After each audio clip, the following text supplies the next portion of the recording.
আমি না ফেসবুকটাকে প্রচণ্ডই ভালোবেসে ফেলেছি বলেই আমি জানো তো কালকে শুধু ভিডিও পোস্ট করতে পারিনি, তাই মনটা খুব খারাপ হয়ে গিয়েছিল। তার জন্যই বললাম ফেসবুককে আমি খুব ভালোবেসে ফেলেছি।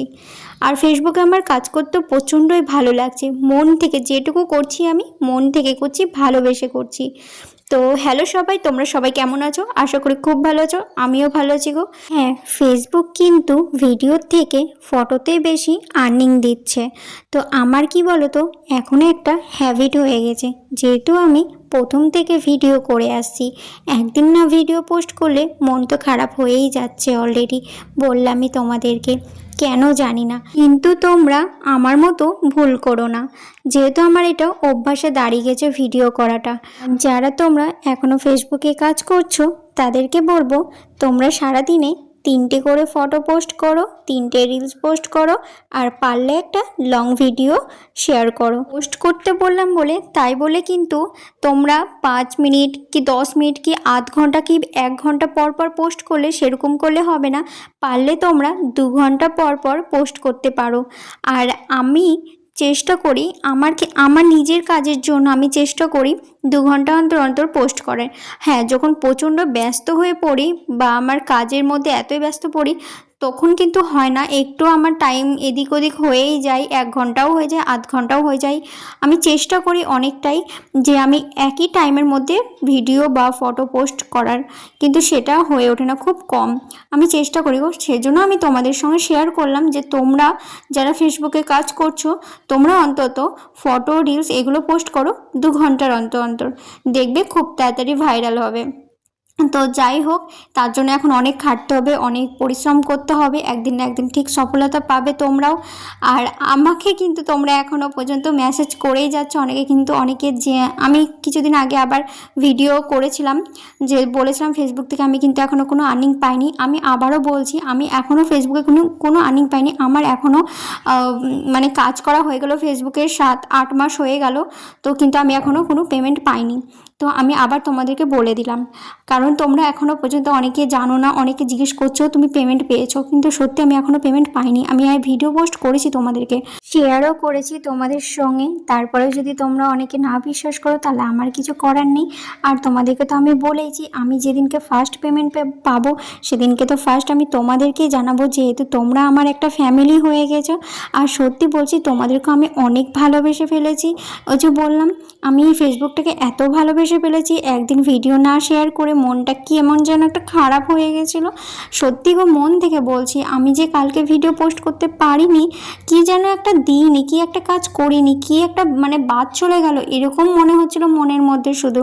তো এটা আমার কোনো দিনই মনে হয়নি, মানে আগে তো মনে হতো না, এখন হয়তো কাজ করছি বলে তার জন্য হয়তো এরকম মনে হচ্ছে, যেহেতু অভ্যাসে দাঁড়িয়ে গেছে। এখন যেহেতু ফটো পোস্ট করছি, রিলস করছি, আমার জানো তো রিলস আমি আগে এত ভালোবাসতাম রিলস করতে, আর এখন একটু কমে গেছে, যেহেতু এখন এই যে ভিডিও করছি বলে তার জন্য হয়তো একটু কমে গেছে আমার ভিডিও রিলস করা।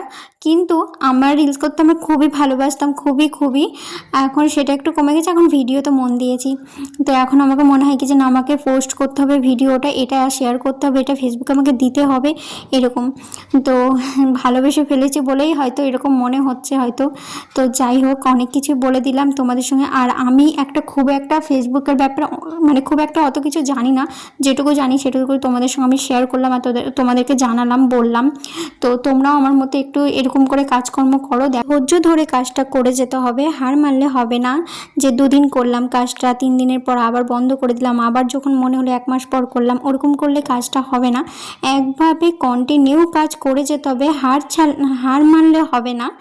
তো আমার মতনই তোমাদেরকেও করতে হবে। আমি যদি পারি তাহলে তোমরা কেন পারবে না, তাই না? এই যে আমি সংসারে কাজকর্মগুলো করছি, সেগুলো তোমাদের সঙ্গে শেয়ার করছি। অনেকে আছে করতে চায় না, আমি কেন বলো তো তোমাদের সঙ্গে শেয়ার করি? আমার দেখে যদি, আমার মতো মেয়েরা তো অনেকেই আছে, যদি আমার কিছু দেখে যদি তারা কিছু শেখে, তার জন্যই আমি আরও ভিডিওটা শেয়ার করি।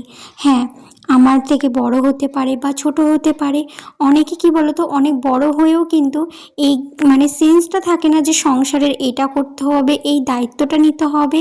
আমার এই ভিডিওগুলো করি আমি, আমার এই ভিডিওগুলো দেখে যদি কেউ যদি একটু শেখে তাহলে তো খুবই ভালো হয়। যেমন আমাকে অনেকেই বলে তুমি সংসারে এত কাজ করো, তুমি এত কিছু জানো। আমি কিছু জানতাম না, সংসারে ঢুকে গিয়ে নিজে কাজ দেখে নিজে শিখেছি, নিজে করেছি। কেউ আমাকে বলেনি যে এটা কর ওটা কর, এটা করতে হবে ওটা করতে হবে। এই সমস্ত কাজ কিন্তু আমার নিজের মন থেকে এসছে আর নিজের মন থেকে করি। আমাকে কিন্তু কেউ বলেনি যে তোকে এই কাজটা শিখতে হবে, এটা সকালবেলা ঘুম থেকে উঠে তোকে এটা করতে হবে ওটা করতে হবে, কেউ বলেনি। এটা সমস্ত কিছু আমার মন থেকে এসছে আর আমি মন থেকেই করি। আমি যদি পারি তাহলে তোমরা কেন পারবে না? তোমরাও অবশ্যই পারবে। কিন্তু হ্যাঁ, সবারই পরিবার তো সমান হয় না, সবারই পরিবারের মানুষরা আলাদা আলাদা, একদম পরিবেশটা একদম আলাদা। কিন্তু যাই হোক, কিন্তু একটু যদি মানিয়ে নিয়ে সব কিছু নিয়ে চলা যায় তাহলে মনে হয় অ্যাডজাস্ট হয়ে যাবে, সমস্ত কিছু ভালো ভালোই হবে। তো যাই হোক, সবাই তো সব কিছু মানিয়ে নিতে পারে না। তো অনেক কিছুই বলেও দিলাম আমি, আর ছোটো মুখে অনেক বড় বড় কথা বলে ফেললাম। তো তোমরা কেউ খারাপ মাইন্ডে নিও না, কাউকে আমি কোনো উদ্দেশ্য করে বলিনি, তোমাদের ভালোর জন্যই বলেছি। আমার যেটুকু মানে নিজের সেন্সে এসছে সেটুকু আমি মানে ভালো বেশি আমি বললাম কথাটা। তোমাদের যদি আমার খারাপ লেগে থাকে আমার এই কথাগুলো, তার জন্য সরি। তো আমি তোমাকে কিন্তু কোনো খারাপ মাইন্ড নিয়ে বলিওনি, সবাইকে একটু মানে ভালোভাবে আমি বলে বুঝাতে চাইলাম। ঠিক মতো বুঝাতে পেরেছি কিনা আমি জানি না। আমি এটাই বোঝাতে চাইছি, আমি যদি সমস্ত কিছু যদি পারি তাহলে তোমরা কেন পারবে না? তোমরাও কিছু করে দেখাও, তোমাদেরও নাম করুক, তোমাদেরকেও বলুক ভালো, সেটাই বলতে চাইছি আমি। তো যাই হোক, অনেক কিছুই বলে দিলাম। আর এই দেখো, আমার কিন্তু তোমাদের সঙ্গে অনেক কথা বলতে বলতে আমার কিন্তু রান্না হয়েই গেছে। এই চিকেনটা আমি নামিয়ে নেব, তাহলেই কিন্তু হয়ে যাবে। বাবা বাজার থেকে আজকে বড় লেগ পিস নিয়ে এসছে, প্রচণ্ড বড় লেগ পিসটা। তো আমাদেরকে ফার্স্টে আমি দেখেছি যখন আমি রান্নাটা বসাই তখন কিন্তু দেখেছি। আর এই দেখো, কিন্তু আমার রান্নার সমস্ত কিছু কমপ্লিট হয়ে গেছে। চলো তোমাদের সঙ্গে শেয়ার করি কী কী রান্না করলাম। ফার্স্টেই দেখাচ্ছে, যেহেতু চিকেনটা এখনই রাখলাম, এই যে চিকেন কষা, তারপরে করেছি এই যে কাঁকরোল ভাজা, ভেন্ডি সর্ষে করেছি, তারপরে করেছি এখানটাতে মটরের ডাল, আর নিচে ভাত আছে, এই যে ভাতের হাঁড়ি দেখতেই পাচ্ছ তোমরা, ভাত। আর করেছি আলু দিয়ে পেঁপে দিয়ে একটা মাখা তরকারি করেছি। আর এখানে কিন্তু পনির করেছি, পনিরটা পোস্ত দিয়ে করেছি, কাজু বাটা, পোস্ত, চারমগজ এগুলো দিয়ে করেছি। আর এই যে এটা হচ্ছে আলু পেঁপের তরকারি। ভিডিওটা কেমন লাগলো অবশ্যই জানিও তোমরা।